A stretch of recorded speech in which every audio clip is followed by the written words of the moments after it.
So I was just looking through my videos and I haven't done a health update in 7 months. So since spring. And so I just thought I would give you guys an update. The no news is good news has kind of been what's mostly been going on. So that's good. I will probably just put timestamps in the description under this video because as I go through my different anatomy, some people might want to just find one organ or whatever. So I'll put the timestamps in there. And if I mention any supplements or anything I'm using, I will try to, because my husband told me how to, put links to the products I use in the description. So you might be able to find those there. And then other than that, oh, there's a fly in my room. Yeah, so basically I'll just do a recap to catch us up to where I was at when I left that update in the spring. So basically 3 years ago, I had my ostomy placed and my colon was good until, actually my colon's been really good the whole time, but last fall, my detached rectum simultaneously, the face of my stoma, it started to like turn color and weep blood, and my rectum started to hemorrhage, and it was slowly increasing. So I was trying everything under the sun to obviously combat that inflammation, which I think I have videos all on that. And then about 2 weeks before, I had a small bowel obstruction, my first bowel problem in this spring 2024. I ended up taking, to stop the hemorrhaging, a biologic, which I had almost died to not take because of my conscience. And I had kind of come full circle because my experience with inflammation is that it kind of is kind of like a compounding factor. So it might start slow at first, but if it gets enough momentum, it can get really out of hand. So I was potentially, it had been like, I was potentially looking down a similar corridor to where I'd already been. And last time I didn't use anything to help myself, I was in dire straits. So here I was again, and I guess through my prayer and study of scripture, I found peace with using a drug that I don't actually believe in all the ethics behind it. But anyways, so I used this. I used the biologic, and then 2 weeks after I used that, my friend and I, and they have no digestive issues, ended up both hospitalized with a small bowel obstruction. And I think that there was some diagnostic overshadowing because I have a Crohn's diagnostic, and because I have had a surgery that it was a grade A blockage, and they were quite sure it was not interlumen, so it was not within my colon, but they believed it was from the adhesions from my surgery outside of my small bowel. And then maybe like some Crohn's reaction kind of thing. And I don't doubt that my genes are pathways that my body has learned weren't playing into the factors, or that there couldn't be some sort of adhesion in my body from having surgery. But I was quite sure there was a pathogenic factor that both my friend and I were dealing with because we were having the same thing. And sure enough, I did end up finding impacted stool when I got cleared. So, but anyway, that small bowel obstruction caused my liver complication, which I have, sinusoidal dilation, damaged the smallest blood vessels in my liver, which the symptoms showed up acutely well, they're chronic, but right at the time of surgery. So my damaged liver, started just dumping fluid again with the small bowel obstruction into my gut, into my peritoneal, what's it called? Cavity. And so I ended up needing like an emergency shunt placement. I had been on a list for one, but now it was emergent. So when I got that shunt, when I came home from that hospital trip, actually, while I was in the hospital, I had a stoma nurse come in and see that face of my stoma and say, oh, you have caput medusae, which is, she's like, you have liver congestion. Well, I had been just told that it looked irritated. Mind you, that was earlier in the game. It had gotten quite a bit more intense. And so I was like, yes, I do have liver congestion. And when I got the pressure to a great extent alleviated with that shunt placement, that just cleared up. The shunt just cleared up. And my rectum bleeding also stopped. Now, in my own thinking, because when you get too much back pressure from your liver, they start watching your esophagus for variceal, how do you say it? Hemorrhaging, bleeding.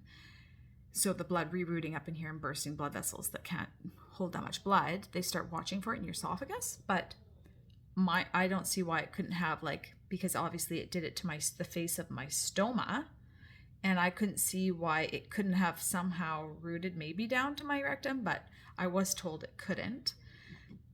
So they would just say that even though my stoma and my rectum started slowly bleeding and increasingly bleeding simultaneously, and they stopped bleeding after the shunt placement simultaneously, they would say they were not related, that was not related, and that the biologic I took is why my rectum stopped bleeding. So I had gone on that 2 weeks earlier, right? And they also probably would say that being on Skyread, the biologic, would not have played into the bowel obstruction at all, right? So, which it could have been an added factor, possibly, like my body adjusting to that in some way, because there's just so much going on that I think we sometimes don't understand. Anyway, it is possible that my rectum just stopped bleeding because of the biologic, but I also think it is possible that my rectum stopped bleeding because of the back pressure of my liver was not on it anymore. So I am not going to go off the biologic to find out, because when you go off the biologic, your body builds up antibodies to the biologic, and sometimes you can re-challenge a biologic, but often it will not work. So I need this biologic, if I need this biologic to help me get through this reattachment, reanastomosis of my rectum to my colon, then I don't want to mess with it. So I want to get past that hurdle and let things settle before I consider coming off that. So that's where I'm at with that situation. Now, I was referred to a surgeon near to where I live, and they recommended, now this was before I was on a biologic and I was still hemorrhaging, but they said that they wanted me to get on a biologic, and regardless, they wanted me to take my rectum out. They were quite convinced that I need to get rid of my rectum, and that rectum shouldn't remain detached inside your body, because you are at increased risk as time goes on for like rectal cancer, if your rectum's not working. And if they reattached me, he figured things would never be the same regardless, and they may have to go back in and redetach me later, and it's complicated because when they went in, my abdominal wall it never came back together, and I essentially have an entire midline hernia. So I'm herniated all the way down my midline. So they have to do a abdominal reconstruction, and once they sew me up really, really well, they prefer to not have to go back in there, right? So he was just, in his opinion, professional opinion, was take the rectum out and decrease the odds of ever having to go back in there. But my rectum, being that it was cleared, I mean, it seems ideal to me that if I could be reattached, I realize there's some risk, but being an ostomate, there's also risk attached with taking your rectum out, quite substantial. Like it can mess with your sexual function and your urinary function and stuff. So, and also then you're forever reliant on very expensive medical products for an ostomy, and you don't necessarily have guarantees anyways, even in their own medical literature, that you're going to not have Crohn's with your ostomy. So the anastomosis site where they reattach comes with some extra risk, but like I said, removing your rectum also comes with risk. So I couldn't see why that wasn't a good option. So long story short, I did get, through a kind of a workaround way, I got another surgeon from a well-respected facility, a farther distance away from me. And so we went over there, and they did a scope of my sigmoidoscopy in my rectum, and she agreed with me that it looked good and that it should be reattached. So that was good. I had an advocate at this point, and the complication was she did not believe that they could do it so the first initial plan was to laparoscopically reattach me. So just tiny little incisions and the hole through the stoma, reattach my colon, and then let everything settle and make sure there's no infection, etc. And then do a full open surgery to fix my abdominal wall and close it up. Because when they do my abdominal wall, they use a mesh to give it extra structure and strength, because they have way higher odds of your abdominal wall actually like staying together without another hernia by using this mesh. But they did not believe they could reattach me laparoscopically, because the wall, when they do that, they have to blow up your belly with gas so that they can see through these tiny incisions. And they believe the wall of my abdomen is too compromised to do the reattachment laparoscopically, so they want to open me up to reattach me. But once they open me up to reattach me, they feel like, well, they should fix my abdominal wall because it's an open surgery, and they don't really want to have to open you up twice, because open surgeries, it's a higher risk, it's harder to recover, it's just a lot more involved. So then it would make sense to at least try to close me properly once you have me open. So, but the problem is, if they use the mesh, they never use the mesh when they do colon surgeries or like any bowel surgeries, because your bowel is so filled with bacteria. And if any of the bacteria gets in the mesh, it's a foreign object. Your body cannot fight the infection that has attached itself to the foreign object, right? It has no way of fighting it off of the foreign object. It's much more risky with the mesh. So the surgeon I saw, she was just saying what made sense to her, and she was going to take it back to the team, and she was going to contact my surgeon. I actually should have two surgeons, one for the abdominal wall and one for the reattachment or rectum removal, like the gastro.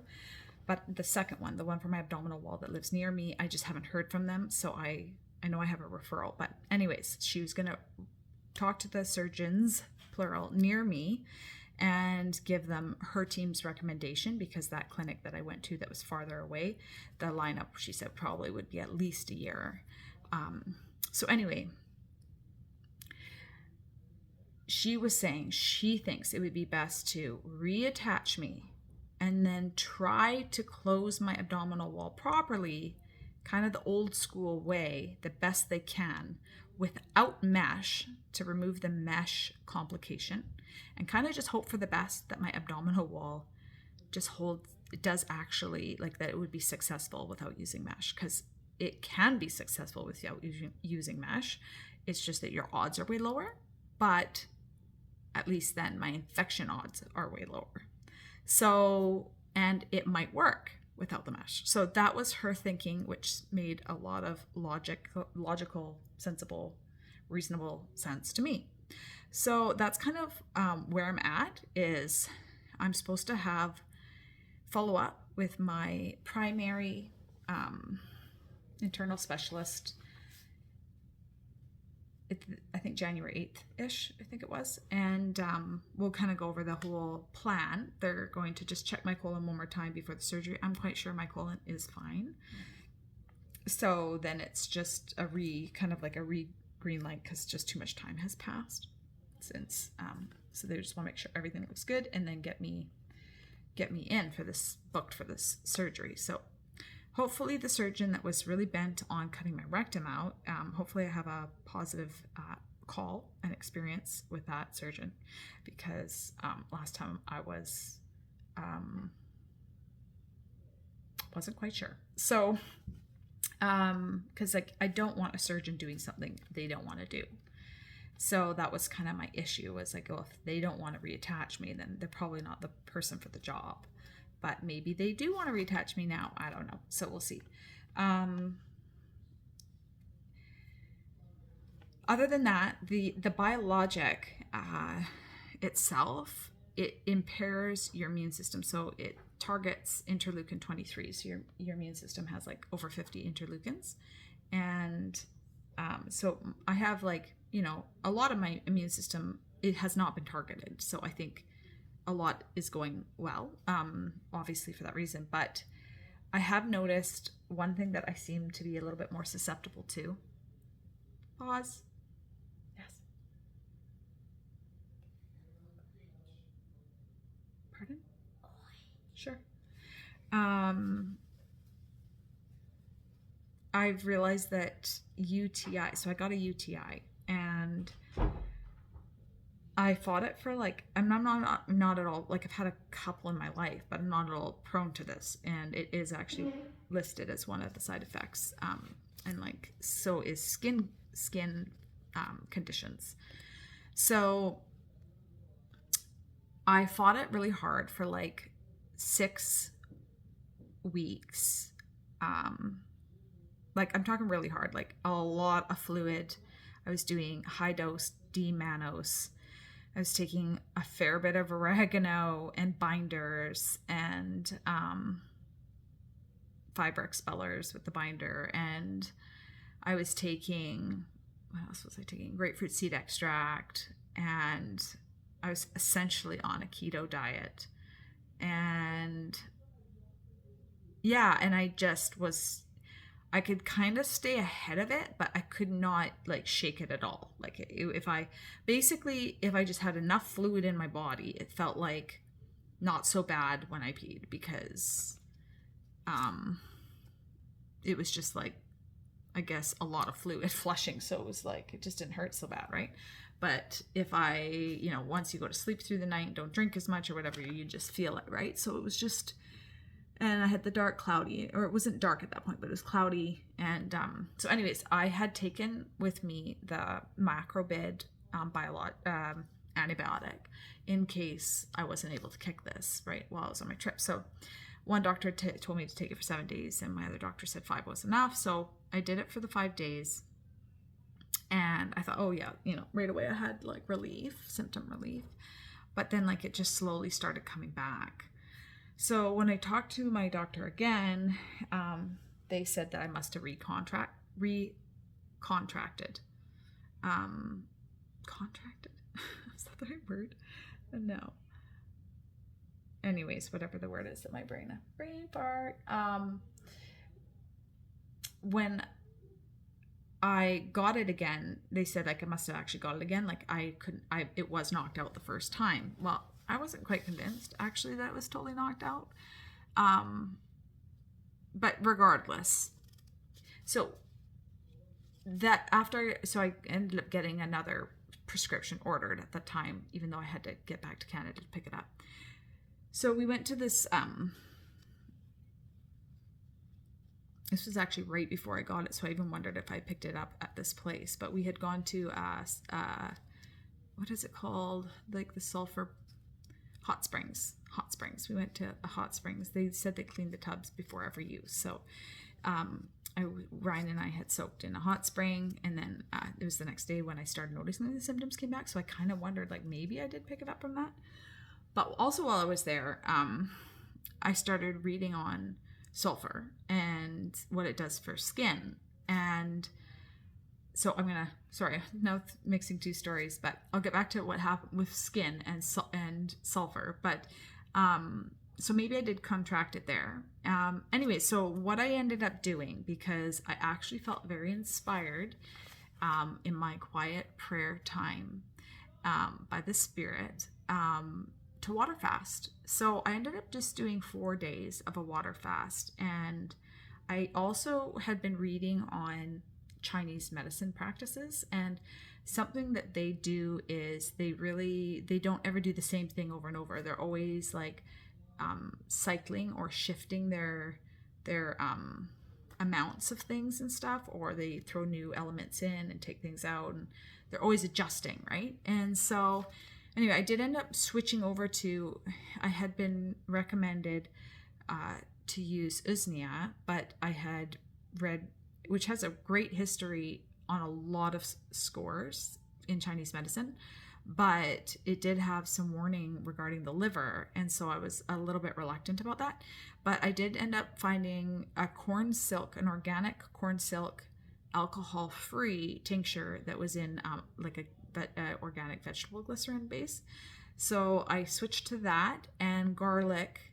So when you take garlic, when you actually chew it or crush it, if you wait like 10 minutes, it releases something, an enzyme called allicin, and or allicin, I don't know how you pronounce it, but the problem is the allicin is it's very unstable. So there's one brand called Alamax, and they say if you bind it to, in this case it's maltodextrin, which I understand is a sugar, but they bind it to the maltodextrin in a low enough amount but a high enough concentrate of this allicin to stabilize it, and then they encapsulate it, and so it's supposed to be a really potent form of. So anyways, I did switch from oregano and grapefruit seed extract, GSE, because I had been using that a fair bit for just kind of this, that, and the other thing, and I think my body might have just built up a bit of like a tolerance to that, so to the grapefruit and the corn silk, and then did this water fast, and I've been doing really, really well since then. I've actually had 2 twinges where I was like, I don't know, is something there? But the other thing is when I did take that macrobid for 5 days, it did mess with my gut, and so it's something I do not want that end up back on. I also turned my urine dark for a very long time. Like, it's just now starting to like go back to a normal color. Like, it was almost like brown, which it does say is one of the side effects of it, so like, and not to worry about it, but it's like, wow, this is potent, whatever this is. Yeah, and the fact that it took me a while to get my gut back, that really was bothersome to me. So I don't think that that's really a long-term solution for me. So yeah, so I've been doing good on that score. And then my skin, I don't know if you can see it, I did take some pictures, so probably what I'll do is I also ended up with some age spots right here while we were away. The sun, when I'm freshly sunned, everything looks more, and I even had a little bit of the fungus right up here on my nose, if you can see it. But I did take some pictures when it was like a little bit more obvious, so I can post those at the end of the video. So I have done a massive amount of regime on my face, because I ended up with this started a year ago this summer, so 2023 I ended up, so this is definitely skin things started before I went on biologics, but my immune system had been definitely run down many times over. So I ended up with this, and I was quite sure, and was diagnosed with tinea versicolor. And at first I just did like, all the natural kind of like things you can find to do. I had done, let me just think if I can remember, but when I do things, I don't do them for any less than a month. I generally no less than 6 weeks, and I would say almost every time at least 3 months. Like, I'm pretty, like, I have a pretty, like, I'll stay pretty steady for pretty long, for pretty consistent, even just waiting for a change. Like I give myself a long time to just see a change. Like not even like, it doesn't have to be cured by the end of that. I just need to think, yes, I'm seeing an improvement. So anyway, I had done frankincense and tea tree, like diluted in coconut oil, and or castor oil, like as the carrier oil.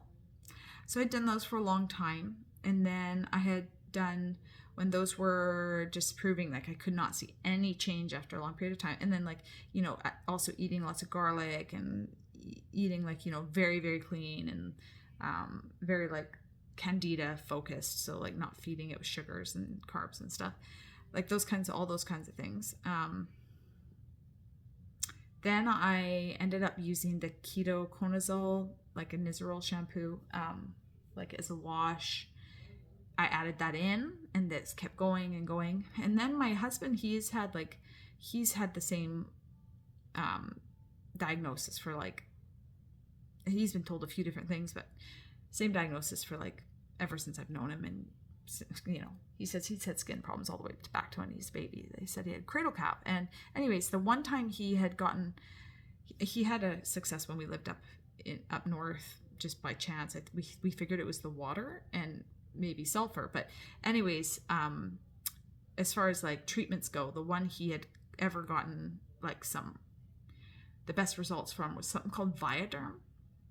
And we had tried to get it. It's actually hard to get from a doctor because it has like a lot of different drugs in it. It's kind of a synergistic topical drug, and they like to use more targeted drugs so they know what did and didn't work, sort of thing. So he hasn't really been able to get his hands on that, but we looked it up and we kind of tried to do like a DIY over the counter ourselves, and with the same drugs. But the thing is, the over the counter, the percentages are much lower, so I don't think you can quite get the same, maybe the same, you know, strength. But anyways, it was a mix of basically hydrocortisone, so a steroid, 1% we could get, and then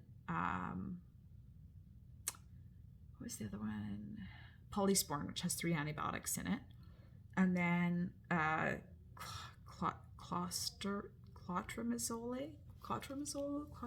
I think I might actually write that down here or something. Clotrimazole. Yeah, so we had I would just put those 3 on it, and I did that for a really long time. And actually at first I did think it was improving it, but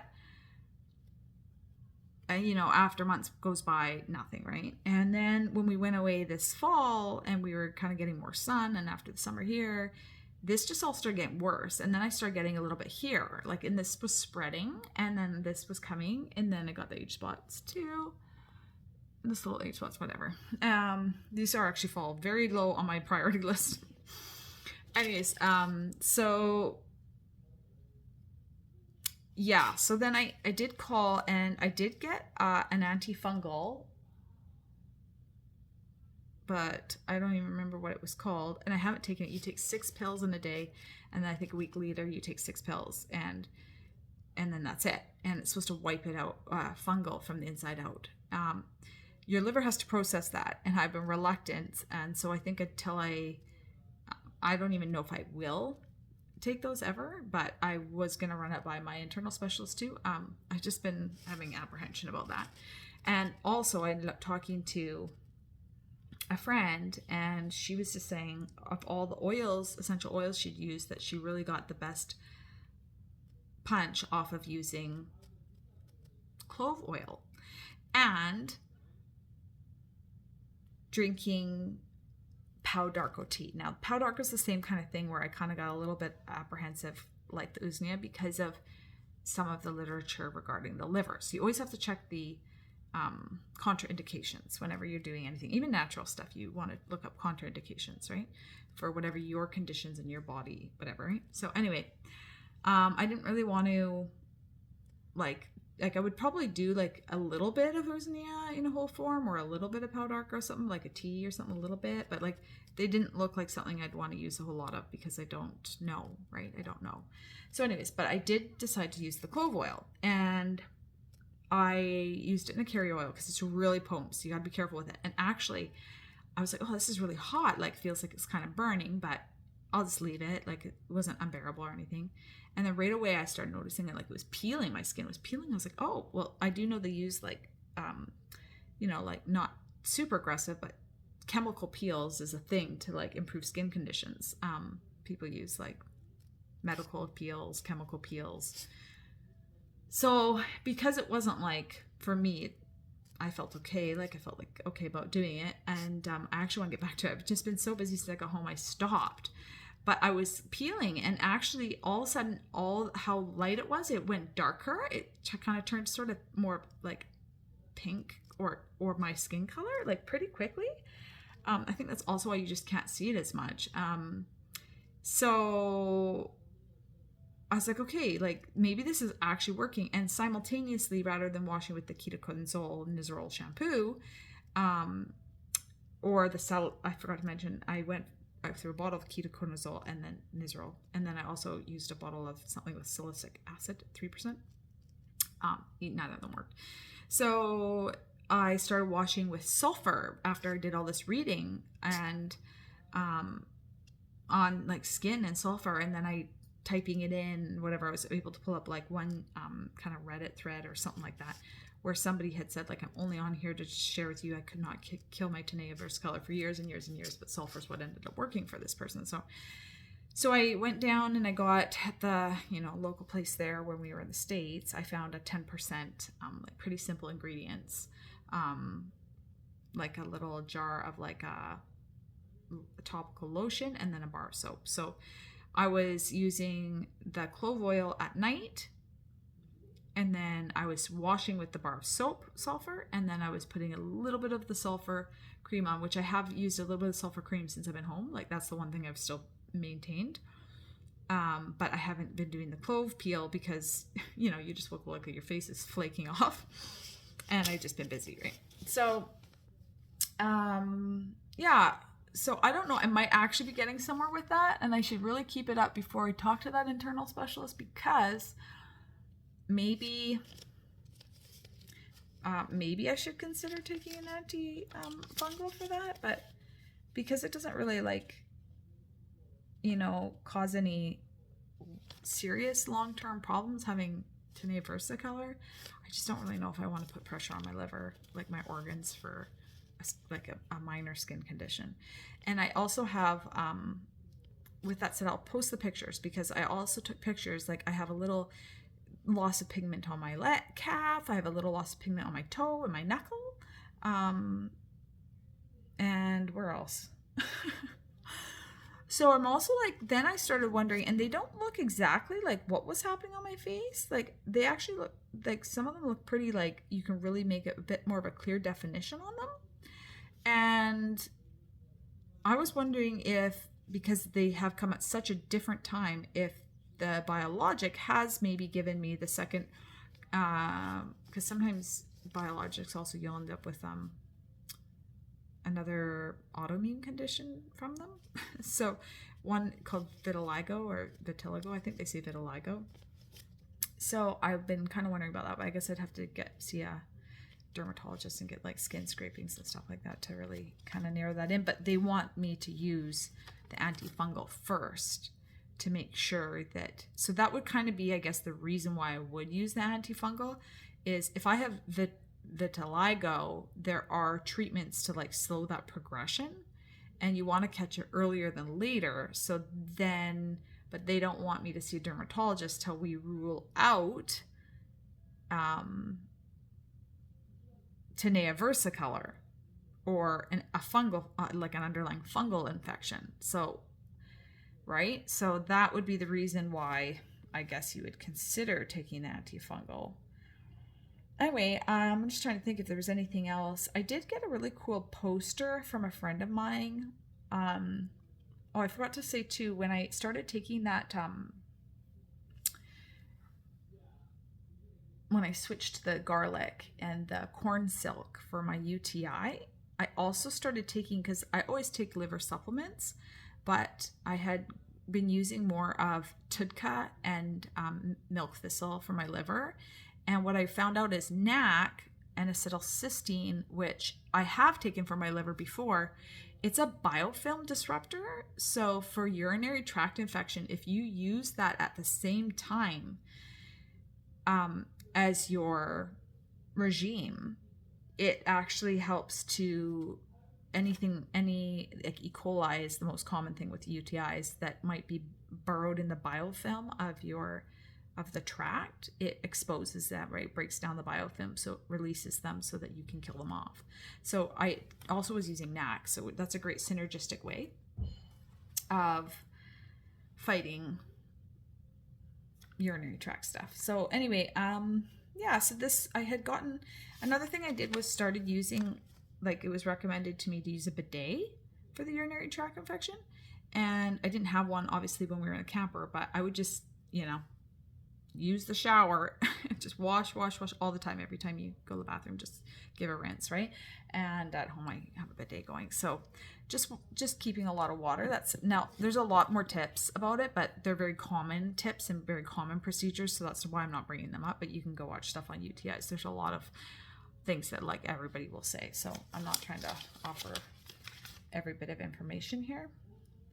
So yeah, so that's kind of where things are at. Just seeing if I had put in any kind of other information here to mention, but I think that that's kind of it. I